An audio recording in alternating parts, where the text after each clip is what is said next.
91-92मध्ये मुंबईचा असा कचरा हा म्हणजे सेग्रिगेशन ज्यावेळेस झाला त्यावेळेस तो असणारा गल्फ कंट्रीजमध्ये बऱ्याच मोठ्या प्रमाणात घेऊनही गेले होते. त्याच्यामुळे मला वाटतं एक स्टडी करून त्याच्यावरती, कारण शेवटी आता सगळीकडेच हा म्हणजे छोटी महानगरपालिका जरी असली तरी त्याचा हा कचऱ्याचा प्रॉब्लेम फार मोठा येतो आहे. आणि आत्ता जे काही दिलं आहे गॅसिफिकेशन करण्याची असणारी पद्धत जी झालेली आहे त्या गॅसिफिकेशनच्या पद्धतीमध्ये जे गॅसेस रिलीज होतात आहे त्याचाही इश्यू एक मोठा असून त्या ठिकाणी मानतो. हा बंद केला जातो आहे त्याचंही गॅसिफिकेशन निघते तोही महत्त्वाचा आहे. त्याच्यामुळे पूर्ण ज्याला आपण म्हणतो की सोल्युशन ह्याला सोल्युशन जे आहे ते सोल्युशन तुम्हाला असं देणं ह्याच्यातलं महत्त्वाचं आहे. आणि याच्यामध्ये एक तुम्हाला म्हणजे मुख्यमंत्र्यांनी मागेही लिहिलं होतं, मागेही बोललो होतं मी त्याच्यामध्ये की तुम्हाला जोपर्यंत एक्सपर्ट कमिटी करता येत नाही आणि त्याचं तोपर्यंत मला वाटतं हे जुन्या पद्धतीनेच डिस्ट्रॉय करणं यालाच तुम्हाला महत्त्व द्यावं लागेल. डोंगर इथं जो आहे तो महापालिकेने आणून टाकलेला आहे आणि ते तरी ते म्हणतायत की नैसर्गिक आपत्ती आहे. आपल्याला वाटतं का ही नैसर्गिक आपत्ती आहे की मानवनिर्मित ही आपत्ती आहे? ते मी जसं म्हणालो की स्टोरेज हा जो भाग आहे त्याच्यातला तर काय माझी जर माहिती बरोबर असेल तर 1400 टन पिंपरी चिंचवड महानगरपालिकेचा कचरा आहे. आता तेवढं तुम्हाला असताना पहिल्यांदा स्टोरेज करण्यासाठी जागा आणि कामगार आणि याचं तुम्हाला असताना लांब ठेवावं लागते हे मला त्याच्यातलं माहिती आहे. त्याच्यामुळे कामगार आणि ढिगारा हा दोन वेगवेगळ्या ठिकाणी असला पाहिजे.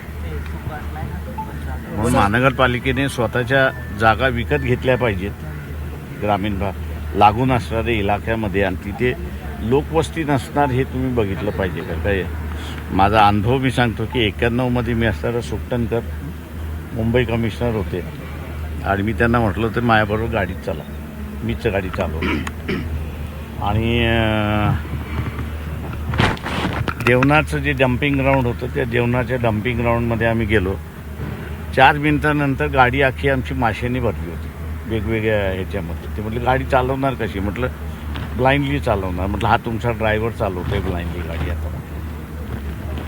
त्याच्यामुळे या सगळ्या कचऱ्यामध्ये फार अभ्यास करून तुम्हाला असतात ते डिस्ट्रॉय करावं लागतं. मी असं म्हणेन की त्यावेळेस मुंबई कॉर्पोरेशनने एक अभ्यास कमिटी केली आणि त्याचा आता डिस्ट्रक्शन जे आहे ते व्यवस्थित चालले मी एवढं म्हणतो. तसं इथल्याच महानगरपालिकेने केलं पाहिजे. सर, जमिनीपासून 80 फुटांपेक्षा मोठा डोंगर हा सगळं कचऱ्याचा उभा राहिला आहे आणि त्याच्या शेजारीच महानगरपालिका बिल्डिंग बांधायला परवानगी देतेच कशी? त्यानंतर या विभागाचे म्हणजे पर्यावरण विभागाचे जे प्रमुख आहेत त्यांच्यावरती कोणत्याही पद्धतीची महानगरपालिका कारवाई करत नाही आणि आयुक्त म्हणतात की ही नैसर्गिक आपत्ती आहे. ते बिल्डिंग तिथे येत नाही एवढं मी तुम्हाला सांगतो. कचऱ्याच्या बाजूला बिल्डिंग येत नाही याचं कारण की त्याचं गॅसिफिकेशन जे आहे हे ह्युमन हेल्थसाठी उपयोगात नाही आणि म्हणून तिथे बंद केलेली आहे. त्याच्या तो बंद केलेला अशी असणारी परिस्थिती आहे. तर वंचित बहुजन आघाडीच्या या बाबतीत आता काय भूमिका असणार आहे इथून पुढे आणि कशा पद्धतीने याला न्याय देणार? ते पहिल्यांदा असणारं जे कुटुंब आहे त्याला न्याय कसं मिळेल हे आम्ही बघू. दुसरं जे आहे ते मुख्यमंत्र्याकडे बसून हा घनकचरा व्यवस्था जो आहे तो मला वाटतं गॅसिफिकेशन करून जी पद्धत आलेली आहे या सगळ्या ह्याच्यामध्ये त्याला मला वाटतं कुठेतरी असणारं तुम्हाला वेगळा मार्ग काढला पाहिजे असं मला त्याच्यामध्ये वाटतंय. याच्या कोणावरती गुन्हे दाखल करण्याची आपण मागणी करणार आहात? काय करू? ते कॉन्ट्रॅक्टर गुन्हेगार आहेच त्याच्यामध्ये. त्या कॉन्ट्रॅक्टरवरती गुन्हे दाखल होणारच. हे बिल्डिंग बांधायला ज्यांनी परवानगी दिली ते महानगरपालिकेचे अधिकारी ती येणार तर त्यांनी असं एन्व्हायरमेंटच्या ह्याच्यामध्ये तुम्ही हे जेव्हा ठेवता तेव्हा तुम्हाला तिथे माणसं राहतील अशी व्यवस्था नाही आहे. आयुक्त मात्र त्यांच्यावरती कोणतीही कारवाई करण्यास तयार नाहीये. वेळ द्या माझं म्हणणं वेळ द्या मग त्याच्यामध्ये होईल. तर सगळ्यात महत्त्वाचा प्रश्न हा आहे की राज्याचं अधिवेशन चाललंय या घटनेला तिथे काही या संदर्भात तुम्हाला असं वाटतं की विरोधी पक्ष जिवंत आहे? अगदी त्या संदर्भात ते म्हणूनच म्हटलं इथे असताना अजिबात विरोधी पक्ष जिवंत नाही आहे. तो मृत्यू अवस्थेत आहे. त्याचं फक्त देऊन असताना तुम्ही दफनविधी करा याच्या पलीकडे दुसरं काय राहिलेलं नाही. इथे जे नातेवाईक आहेत त्यांचं म्हणणं आहे की अतिशय टोकरी जी आहे ती सगळी यंत्रणा लागलेली आहे. केवळ 3 लाखो टन कचरा काढायला केवळ 3 खोकल्या नाहीत. हे युद्ध पातळीवर होऊ शकतं. हे युद्ध पातळीवरती केलं पाहिजे होतं. बायांना आतापर्यंत बॉडीज काढल्या पाहिजे होत्या त्या सगळ्या याच्यामध्ये.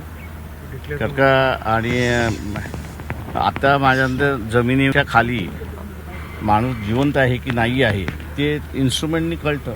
म्हणून मी आता अधिकाऱ्यांनाही म्हणालो की म्हटलं होतं असेल जिवंत तर तुम्ही सांगा आहे, नसेल तर तसं त्यांच्या नातेवाईकांना म्हटलं कळवा तुम्ही.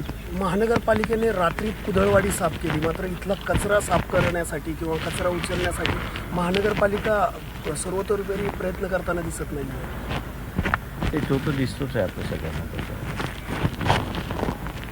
ठीक चालेल, थँक्यू.